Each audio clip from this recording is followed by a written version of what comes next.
Welcome to How to Raise Happy Children in an Unhappy World.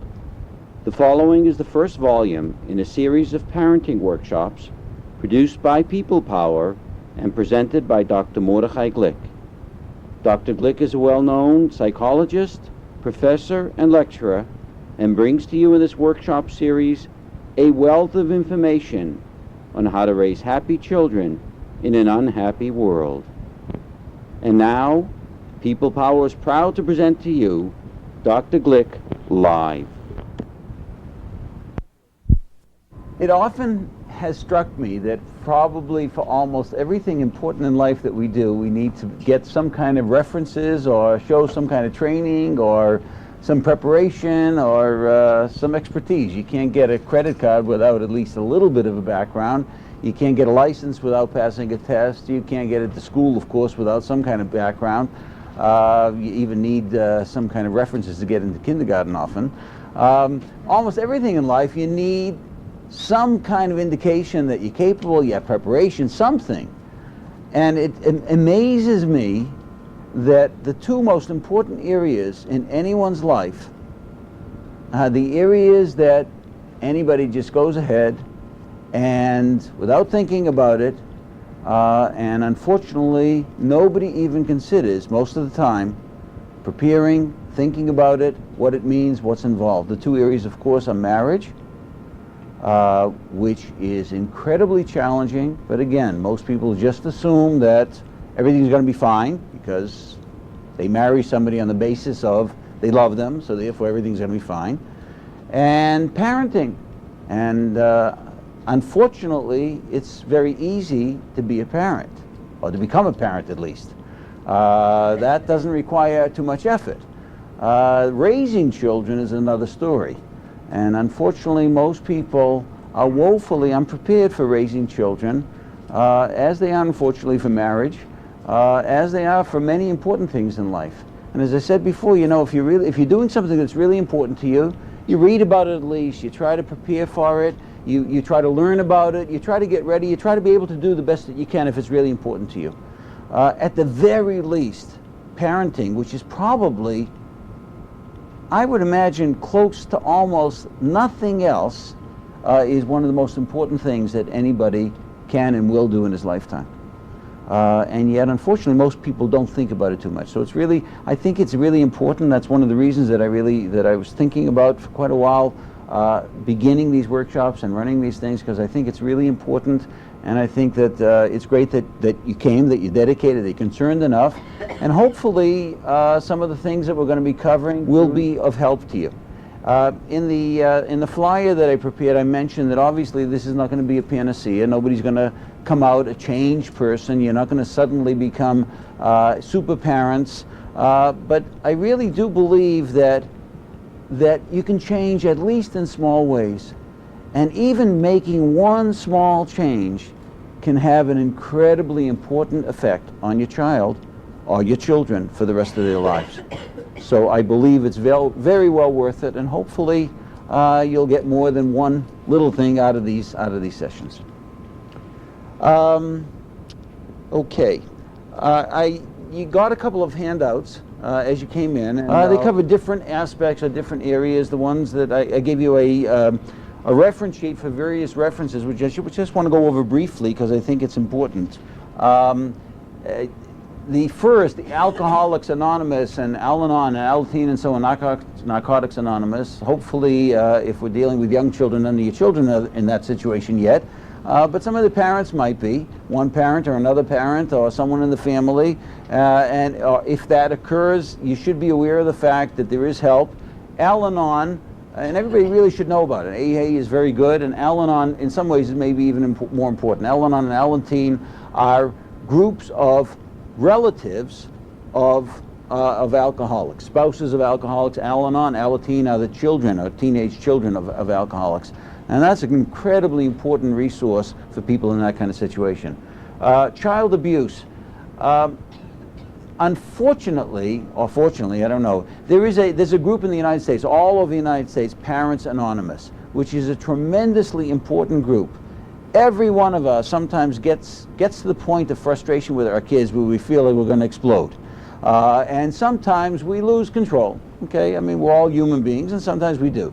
Hopefully, we somehow maintain enough control that we don't go overboard. Some people can't even maintain that much control and have a very serious, very seriously liable to reach the point of abusing their children. Parents Anonymous, the organization, was set up specifically for that kind of situation, for someone who feels like they're losing control to call their number. They have resources, they can send somebody over, or they have all kinds of, it's a tremendously important resource. Eating disorders, I just put them down because unfortunately the reality is that eating disorders, including bulimia and anorexia, are becoming younger and younger problems. And 11-year-olds with who are starving themselves through anorexia is not an uncommon phenomena. 11 and 12-year-olds, girls especially, are particularly prone, though boys have the problem as well. And it's an incredibly serious problem.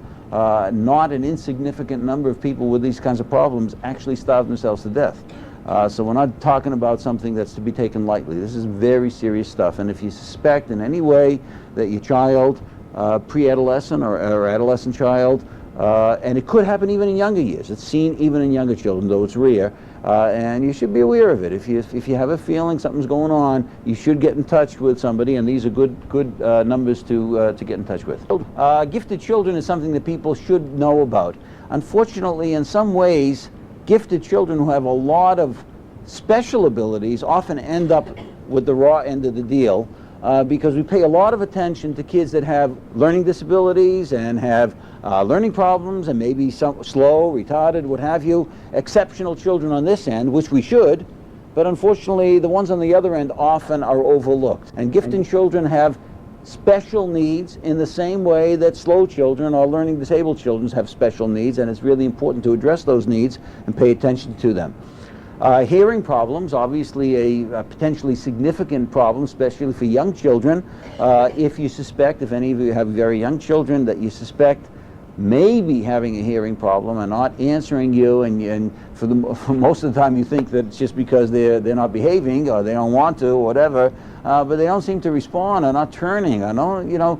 You should watch for those things, be sensitive to them. If you have any suspicion, you should bring the child to your pediatrician. It's particularly important, as I said, for young children. Young children who have hearing problems, it's really important that whatever can be done early so that it not interfere, or they have the most opportunity in terms of speech development and other kinds of issues that would otherwise be affected by hearing problems.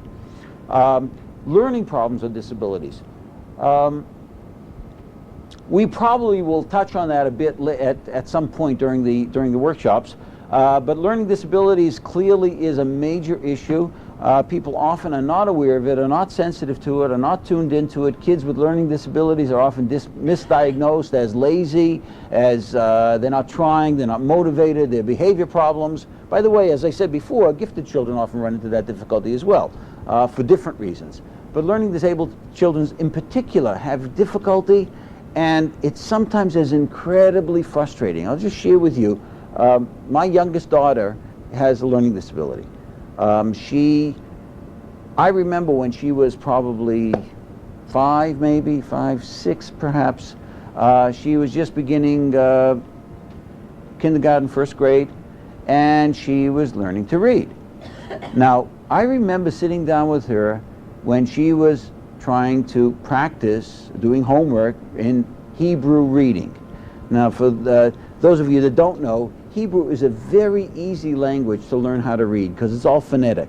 You just have to know the consonants, you have to know the vowels, and you put them together. It's it's much easier to learn to read than English and most other languages. Okay, so it's really, at least in terms of reading, it's a relatively easy reading language. I remember sitting down with her, and it was incredibly frustrating. In Hebrew, this would be a consonant, a bays, or bait. It's pronounced like a B. Okay, so that's the consonant, and then the vowel might be, if you have this underneath, that's an ah. Right? You put a 2 dots, it's an A, whatever. Okay, so she knew the consonants, she knew the vowels, but whenever we tried to put them together, somehow she got them upside down. She got them mixed up. She just couldn't do it. You know, she said, I would say, okay, what's this? B. What's this? Ah. So what's that together? Bo. No, let's try it again. What's this? B. Okay. And it was incredible. I remember feeling like I was ready to tear my hair out. I thought that she was just, you know, being stubborn or refusing. I mean, it was really very frustrating. I remember getting angry. And it really is very upsetting because it doesn't make any sense. I mean, and she wasn't a stupid kid. In fact, the fact is that in many ways she's very bright. But she has a learning disability. It took us a long time, well, not a long time. It took us probably a year or two before we finally had it tested and diagnosed. Not that it made much of a difference, but at least we had it tested and we got a name. But, well, it did make a difference. I think the big difference that it made was that we changed our direction with her. We changed our expectations, which was a very important thing. And maybe at some other time when we talk about these things, I'll refer back to that, because she's in many ways she's an incredible example of what I think is the most important thing that parents can do, of how that most important thing, which we will talk about, has an incredible effect on children. So in any case, if you have any reason to suspect that your kid is having a learning disability, the kid for some reason having difficulty writing or reading, or is continuing to reverse letters, and it's not when they're just beginning to learn how to write, but it continues on for a year or so, you know, when they should be beyond that already.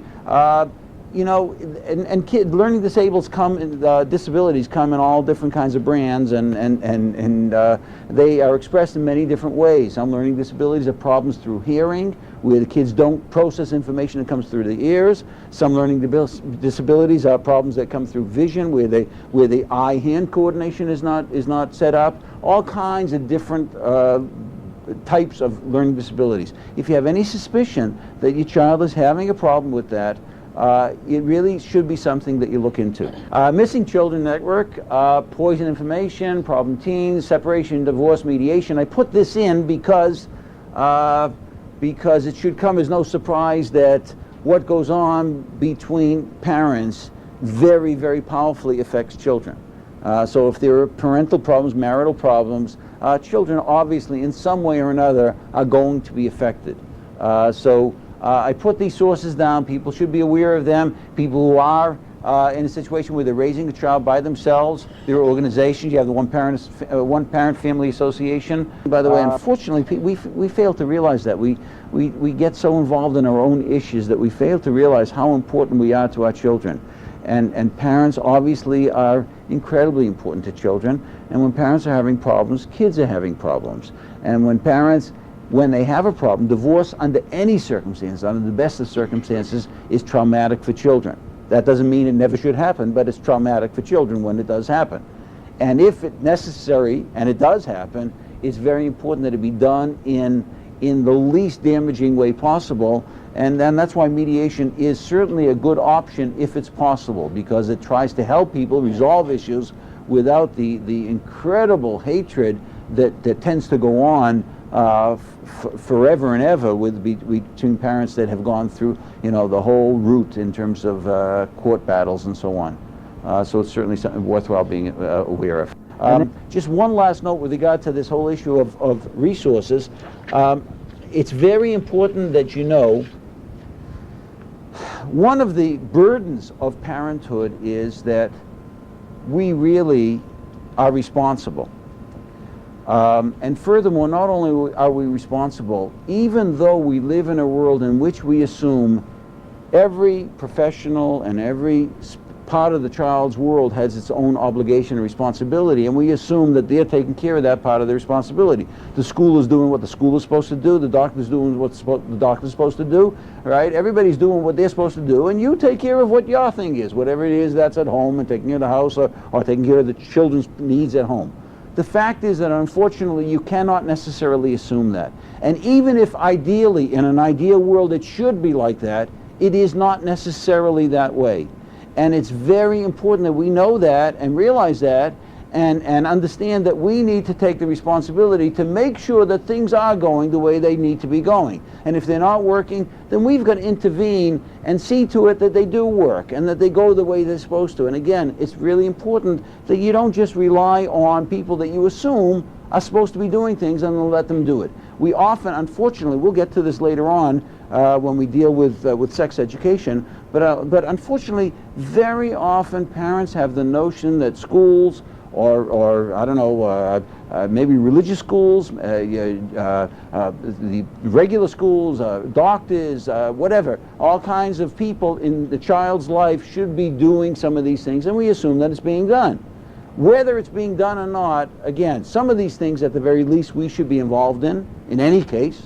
And furthermore, it's very important that we make it a point of finding out and making sure that it is being done. In terms of these resources, what I'm trying to say is that don't wait for somebody to tell you, you know, maybe you should, you should contact somebody if your child seems to have a hearing problem. Now, obviously, a doctor should be telling you that if he suspects it, but if you suspect it, don't wait for the doctor to tell you. Look into it. If you think your child is having a learning disability, make sure to contact somebody, follow up, look into it. Don't wait for somebody else. My wife and I learned that the hard way, I think. One of our middle child is handicapped. She was born with cerebral palsy. And for the first few years were incredible because we really were at the mercy of doctors. We knew nothing about cerebral palsy. We were very innocent and didn't know very much, and this was obviously a very overwhelming issue that we needed to deal with. There was very little help available. And after a year or two of tremendously frustrating experiences with one or two neurologists, we finally decided that we assumed, like I think most people do, we're going to a neurologist, this is a kid that has major problems, they should be telling us what we're supposed to do next, but they weren't, right? They just, in fact, all they were doing was battling us, telling us we should institutionalize her. They were not helping. And finally we decided this is crazy. So we started pushing and got her into a program at the Children's Hospital, which is wonderful, and then decided, because again, even the Children's Hospital, nobody said, well, it's time to look into a school program.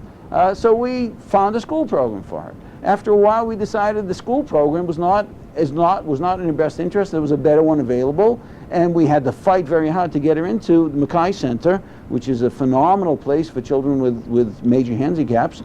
And did get her in, and she went throughout. She was there till just a year ago when she finished.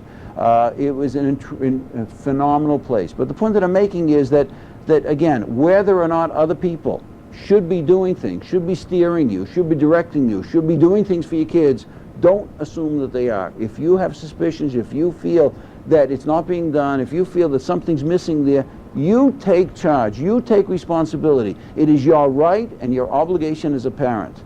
Don't be intimidated by professionals. You go to a psychologist, a doctor, you go to whoever you're going to, don't be intimidated. They're people just like you are. If you think that you don't agree with what they're telling you, you tell them, discuss it with them, and if necessary, choose someone else. Don't be afraid. This is your child. If you think back to when you had your first child, and you and you remember the nursery in the hospital, when your baby was lying there, probably with another 10, 15, 20 other babies, all maybe a little bit different. Some had a lot of hair, some a little bit hair, some were longer, some were shorter, some were bigger, some were smaller. Some had different complexion skin, some had black skin, some had different features, racial features, whatever. But the truth is, they all look pretty much the same, in at least very general ways. Here they are, group of 30 children, lying there, not knowing anything about this brand new world that they're just entering. And you look at these kids, and you can't help but wonder, what are they going to be like 30 years from now? 30 years later, if you look at those kids, undoubtedly some of them will be tremendous successes, and some of them will be miserable failures. Some of them will be happy, and some of them will be leading very unhappy existences. Some of them will be outgoing and energetic, and some of them will be shy and quiet. Some of them will be defiant. Some of them will be on top of the world, feeling good about themselves, and some of them will be walking around as if they're carrying a 2-ton load on their shoulders. What are some of the things that goes into determining some of those such incredibly different outcomes later on in life? What do you think are some of the major issues that determine what a child is going to turn out like? Parent input obviously relates to the parent. External circumstances are things that, I guess when you talk about a death or something along those lines, those are things beyond our control. If you're talking about, extreme kinds of circumstances, obviously we don't have too much input in that. Socialization, obviously parents play a very important role because they're, at least in the early years, they are primary sources of the socialization for their children. They take somewhat of a backseat as the kids start to get older, but they always remain very important sources of socialization and information. Self-perception, where does that come from? It's just how the child perceives himself. Yeah, and where does it come from? What? Well, it's how the child filters everything that's around him into himself, how he processes it. Okay, good. And what determines how he processes it? All the other things. All the other things. Okay, parents certainly play some role in that. Okay, heredity, obviously, parents did play a role, but after that they don't play any more role once they've done their thing. Education, well, parents do play a role in that, like it or not. They first of all choose the school for their children. They are involved or aren't involved in children's schooling in terms of homework and encouragement and things like that. On top of which, we often fail to understand or to realize that education goes a lot beyond simply what a child learns in school. In fact, the whole topic of learning, this is not a psychology class, but often when I teach an introductory class in psychology and we do a unit of learning, it takes a lot it takes a little while for people to realize that learning covers an incredibly vast area that covers much, much more than what we traditionally think of as learning. Most of us think of as learning, book learning, things that we know, facts, right? It's kinds of stuff you read in a book, or you learn in a classroom, or you hear in a lecture, or what have you. Yeah, that's important. That's an important kind of learning, but a relatively unimportant one in the total framework of things in terms of the kinds of things that children and people learn. So learning is very important, and we are obviously a very important source of some of that, at least. Birth order, well, I mean, we can't really manipulate it once it occurs. Personality, where does that come from?